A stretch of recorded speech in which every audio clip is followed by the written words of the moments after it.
Business Forum. Thank you very much for arranging this excellent platform for exchange of views about the trade and economic cooperation between India, Iran, and Central Asia.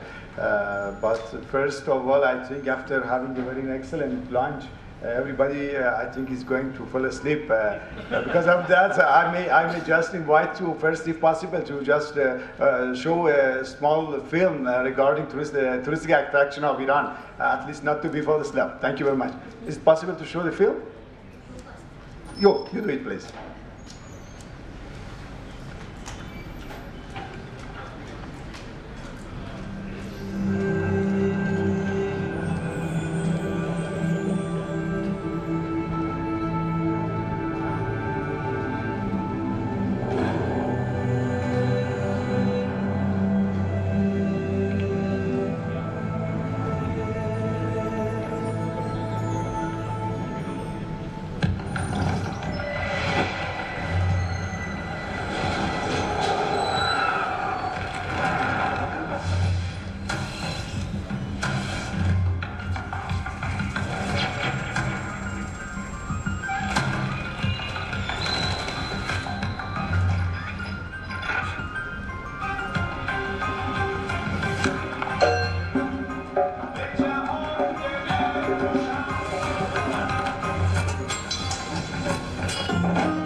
Okay, thank you very much. I'm sure that many of you are Indian friends, and also dear dignitaries from Central Asia and Caucasian countries will see lots of commonalities and similarities culture-wise between Iran and all these countries. And good news in the tourism section is that as of last February, Iran has unilaterally waived visa for Indian national. So it means that all Indian. So it means that all Indians can travel to Iran for every 6 months for 2 weeks without need of any kind of visa, just with a valid passport. Thank you. I will just provide a little a little information first about the Iranian in general, and then I will focus on the sectors of our economy and business opportunities that we believe that there would be an opportunity for Indian businessmen just to look after it and explore the potential of cooperation between Iran and India also. Okay. This is the education of Iran. Of course, I know in the first session we have a question that why, for example, every country, and if you're going to why Iran in a forum about India and Central Asia, you can see here, Iran exactly is a place, that crossroad that will connect India with all Central Asia and Caucasus countries. India is the second largest country in the Middle East and 17th in the world with 1,648,000 kilometers. We are, geographically, we are bordering 15 countries, having 85 million population that minimum age of the population is 34. It means that it's a very young population and very young country. 20% of our population are university graduate, and 4% of population right now are at the university. So it means that a very huge human resource and young talented person that could be an asset for the cooperation and international cooperation with other countries, including India. Regarding our GDP, we are a country with almost half $500 billion GDP. For 2 years ago, it was $488 billion, and right now it's almost $500 billion. And about the share of different sector of the economy in the GDP, you know, the main share in terms of the value is service. Then it comes to the oil and gas, industry and mines, excluding oil and gas, and agriculture.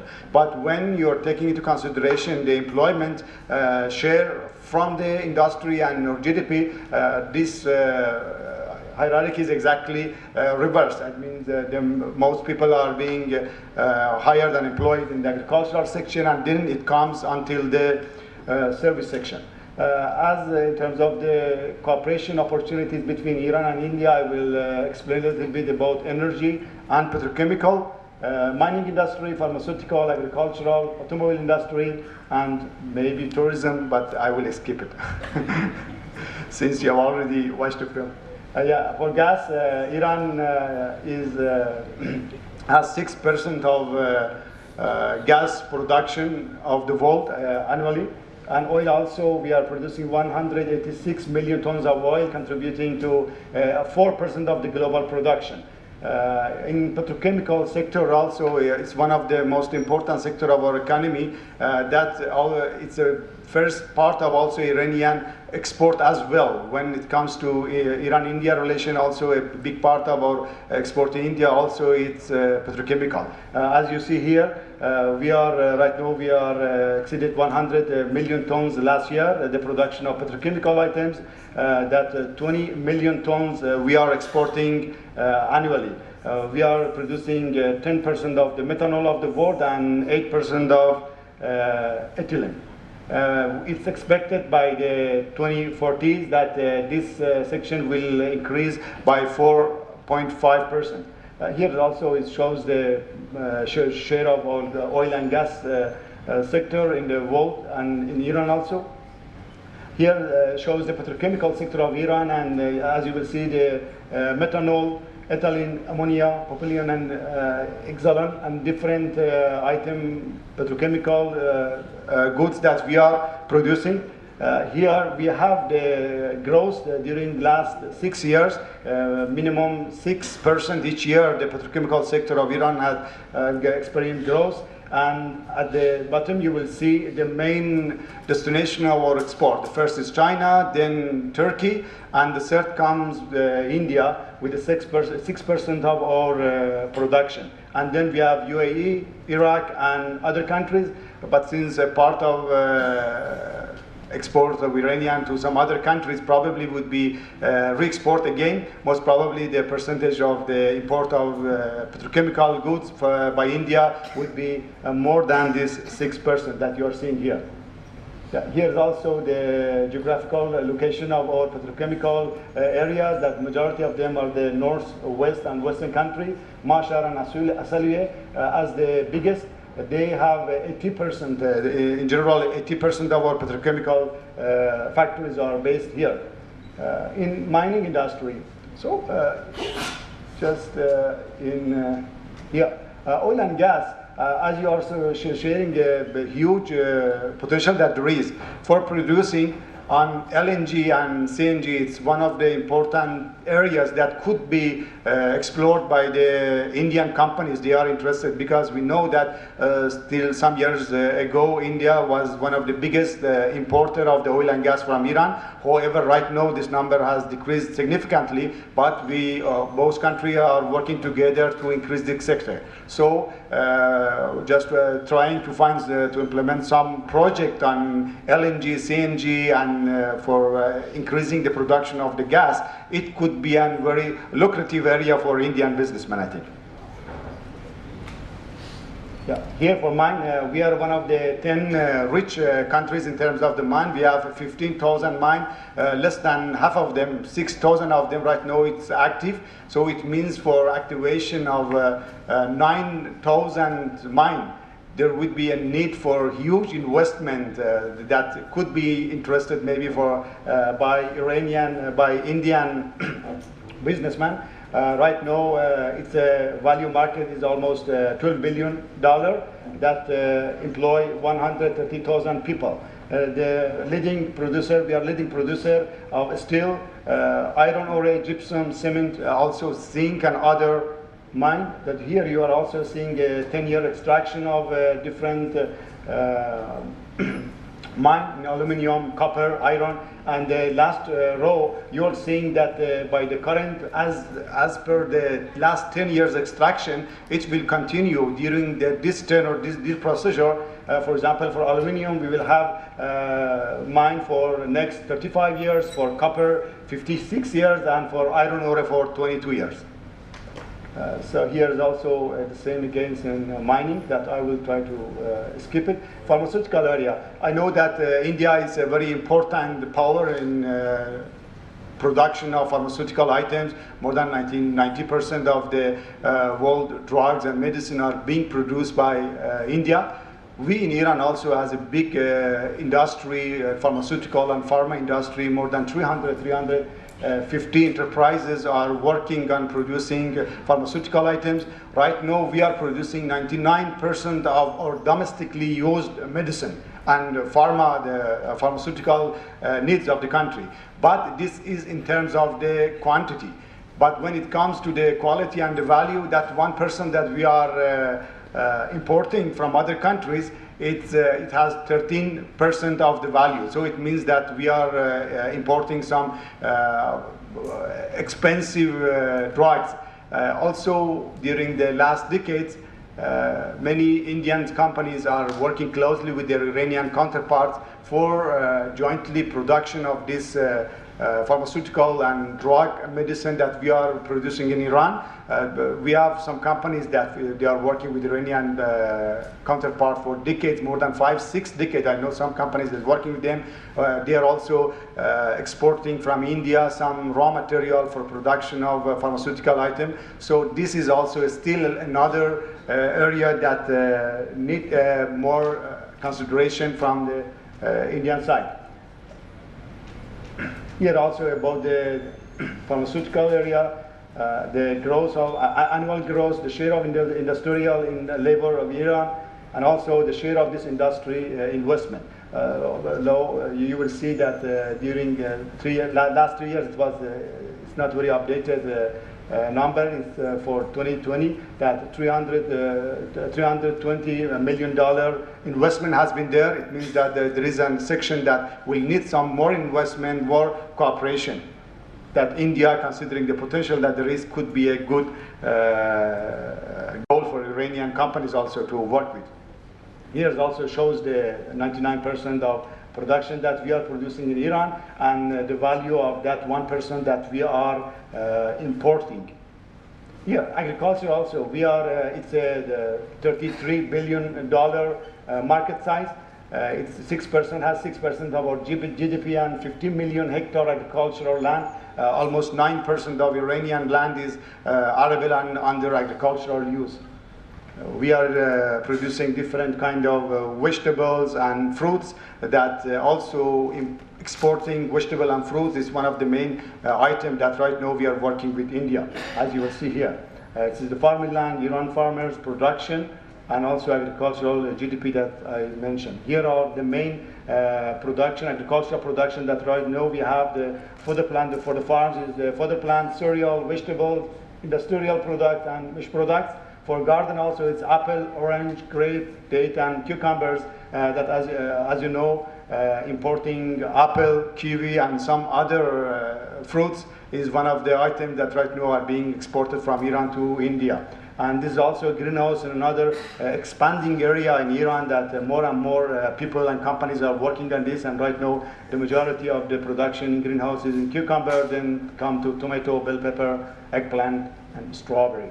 Here again, regarding the agriculture, that I will just pass.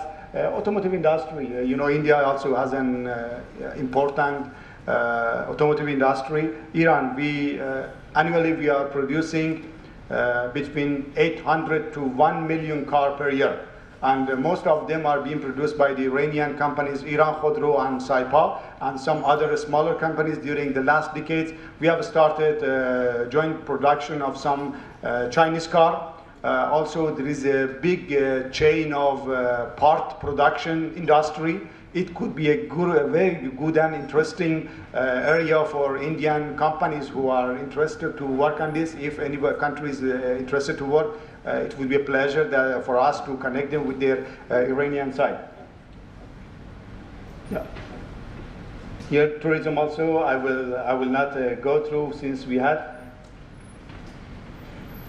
Here's also in Tehran in less than 1 hour, in 30-40 minutes going by telecabin, you will reach a ski site here in the northern part of Tehran. And then you can just have the desert, also traditional market, seaside in the Kish in the northern part of Iran, and then it comes to the Yazd, Isfahan, other sightseeing. Okay, and then welcoming the last but not the least is the important geographical location of Iran and the contribution that it could have for facilitating the trade and economic cooperation between India and Central Asia and Caucasian country. As you know, right now, 3 days ago, this Chabahar contract was signed for 10 years, and it will be extended for another 10 years automatically by the consent of two countries. It was as a result of a long time negotiation between our two countries. Of course, it was an issue that was very much awaited by the business sector of our both countries. It's a very important Chabahar port, and location of Chabahar for Iran is very important, and also for India is strategically very important. Here for Iran is important because we have a mega strategy, we have a grand strategy of developing our southern part of country, especially in Bandar Abbas, Chabahar, and Mukran Sistan, Balochistan. In Iran, that Chabahar port and Bandar Shahid Beheshti is part of this section. We are allocating a great amount of money, and projects have been right now identified for developing of this section. You know, Chabahar is the only oceanic and deep sea port of Iran. So granting the operation and management of this port to India, it means that how important our relation with India it is. And it is very important for India as well. You know, Chabahar port managing the Chabahar port is the first port being managed by India abroad. We hope that it could be, and just if you're going just to compare it with the number of ports being managed by other countries, it shows the importance of the excellently and very good managing this contract for India as well. So it's very important for India as well. It will provide connectivity with India, for India, with Afghanistan, with all 5 landlocked Central Asian countries, Tajikistan, Kyrgyzstan, Kazakhstan, Uzbekistan, and Turkmenistan, and also in the western side of the Caspian Sea with Azerbaijan, Armenia, and other countries, and also with Russia as well. As based on the traditional route, if one Indian businessman is going to transfer a cargo through traditional Red Sea, Suez Canal, Mediterranean, and go to St. Petersburg, it will be 15,000 kilometers. But going through Chabahar, it will reduce to 6,000. Just it shows the importance of Chabahar. Yeah, and the important impact of Chabahar could have for facilitating the trade between Indian businessman, the Indian trader with Russia and all Central Asian countries. It's an excellent, and one thing that also, this is also one thing, it shows the different choices that India may have, either to bypass all, for example, Africa, or go through Suez, or through India to access to CIS countries. Yeah. Here also, we have an excellent infrastructure in Iran. It means a national road system and also a national railroad system that easily through Chabahar can be connected to Afghanistan right now through Sarax. Through Sarax, Herat, there is a connection between Iran and Afghanistan. So the railroad system of Iran is right now is connected to Afghanistan, and also road is also connected to through Turkmenistan to to Kazakhstan and other Central Asia countries, and also through the western it goes to Turkey and other countries. So through road and through railroad, there is right now there is infrastructure is already over there. However, there would be some small missing point in the northern part of Iran, one with Russia. Last year we signed a contract to implement it between Astara Rasht, and a small one also in the southern part. But in general, the infrastructure is already there for expanding this. One thing is that awaiting would be, as based on this contract that was signed 3 days ago, IPGL, the Indian governmental company, is going to expend 120 million to increase the potential of using of Chabahar port. But other than this 120 million, Indian government has allocated $250 million in rupee for Indian or other countries who are going to implement some project for developing the Chabahar. So it means that during the next coming years, we can see and witness huge transformation and change in this region. I'm sure that it will be a game changer for Indian foreign trade and foreign cooperation, especially for this area. Here's Chabahar. Right now, the first phase of construction of Chabahar is already done. For the second phase, third phase, and fourth phase of Chabahar, already the project has been identified, is available for any country who want to work on it. And other than this project for developing the Chabahar port itself, they're also for increasing the production and processing plants for petrochemical and related industries, for LNG and LPG, as I also mentioned, and refineries. Also, there are hundreds of projects have already been identified. Any country who is interested, just let us know. We can also produce them. We can send them this project just to take a look at them. And if they are going to work on them, just to have some kind of cooperation, it would be a great pleasure for our Consulate General in Mumbai to help you to be connected with the right person in the Iranian side. Yeah, this is it. And this is also why to invest in Iran. I will see just some exemption for taxes and custom exemption that you will benefit if you're going to invest. For example, in agriculture, there would be 100% tax exemption perpetually. And also, for example, on industry and mining, it would be 80% for industry and mining, and the least developed area would be 100% for 20 years. For tourism, also 50%. From the other sector, also you can see the tax exemption that there would be here. Yeah, we have also, other than mainland, we have 8 free zone, and another one has been approved already 2 months ago in the Islam Qal'eh, that is close to the connecting Iran and Afghanistan. So right now we have 9 free zone, and this free zone, the businessman will enjoy much easier and much simpler regulation and more exception and for duties and for tax and for everything that you can see here. Yeah, here was just that. Yeah, it was the last slide about the percentage of the tax exemption. If any business company is interested to work, just is looking for some kind of counterpart in the Iranian side in any section of this industry and sector that I explained here, or even another sector, just give a message to us, get in touch with us in Mumbai or even in Delhi. It would be a pleasure for us to help you. Thank you very much.